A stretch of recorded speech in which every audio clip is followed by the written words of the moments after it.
بسم اللہ الرحمن الرحیم۔ جب تک حضور صلی اللہ علیہ وسلم تنہا رہے اس وقت تک نہ تو مکہ کے کفار کو کوئی فکر ہوئی اور نہ گھبراہٹ، بلکہ وہ حضور صلی اللہ علیہ وسلم کی باتوں کا مذاق اڑاتے رہے، سمجھتے رہے کہ 2-4 دن تبلیغ کرنے کے بعد خود ہی خاموش ہو جائیں گے۔ لیکن جب سنا کہ آپ کی تبلیغ سے بہت سے عرب مسلمان ہو چکے ہیں تو ڈرے، فکر بڑھنے لگی اور حضور صلی اللہ علیہ وسلم کے خلاف ایک عام جوش پیدا ہو گیا۔ اس بیچ حضور صلی اللہ علیہ وسلم پر وحی نازل ہوئی کہ کہہ دو اے محمد صلی اللہ علیہ وسلم کہ جن چیزوں کو تم پوجتے ہو وہ دوزخ کے ایندھن ہوں گے۔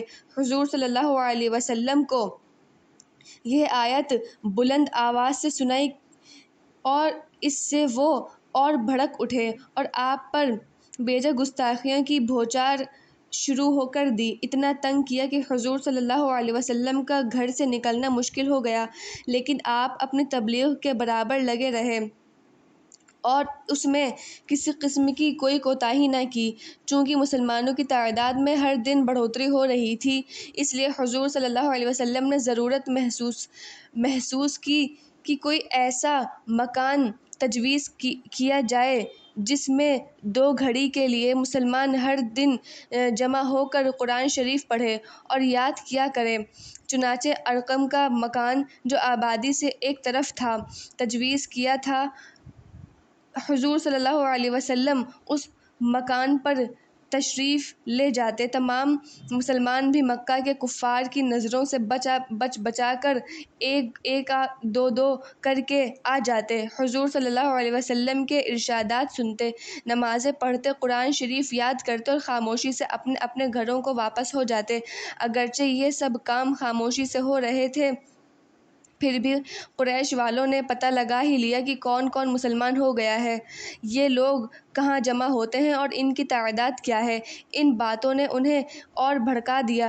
بھڑکنے کی یہ وجہ یہ بھی تھی کہ جو لوگ مسلمان ہو گئے تھے ان میں سے زیادہ تر ان کے غلام تھے یا ان کے غریب رشتہ دار تھے۔ اس گھبراہٹ میں انہوں نے تمام قبیلوں کے سرداروں کو مشورے کے لیے بلا لیا۔ مجلس شورا کا اجلاس شروع ہوا۔ ابو جہل میٹنگ کا سردار بنا۔ ابو لہب نے کھڑے ہو کر کہا، بھائیو، آج ہم سب اس لیے جمع ہوئے ہیں کہ ہمارے مذہب کو ٹھیس لگائی جا رہی ہے، ہمارے مذہب کو برا بھلا کہا جا رہا ہے، جن بتوں کو ہم اور ہمارے باپ دادا پوجتے آ رہے ہیں اب ان کو ذلیل کیا جا رہا ہے۔ اب آپ لوگ اس کی روک تھام کا اپائے سوچیں۔ ابو لہب کے بعد ابو سفیان کھڑا ہوا اور اس نے کہا، ہمارے لیے کتنی شرم کی باتیں ہیں کہ ہمارے سامنے ہمارے معبودوں کو برا بھلا کہا جائے اور ہم چپ چاپ بیٹھ کر دیکھا کریں۔ کیا ہم اتنے نامرد، بزدل اور بے حس ہو گئے ہیں کہ ہمارے معبودوں کو ذلیل کیا جائے اور ہمارا خون نہ کھولے؟ اگر ہماری بے حسی اس حد تک ہو گئی تو ہم کو زندہ رہنے کا حق نہیں ہے۔ یہ تو جوش و غیرت سے اٹھو، اپنے بتوں کی برائی کرنے والوں کا خاتمہ کر دو یا اپنے ہاتھوں سے اپنے گلے کاٹ کر مر جاؤ۔ ابو سفیان کا تعلق بنی امیہ خاندان سے تھا۔ بنی امیہ بنو ہاشم کے مقابلے کا تھا۔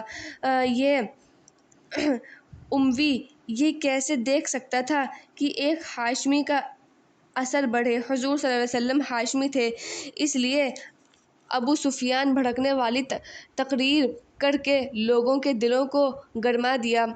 ہر طرف سے آوازیں آنے لگیں، ہم کیا مریں، اپنے معبودوں کو رسوا کرنے والوں کا خاتمہ ہی کیوں نہ کر دیا جائے۔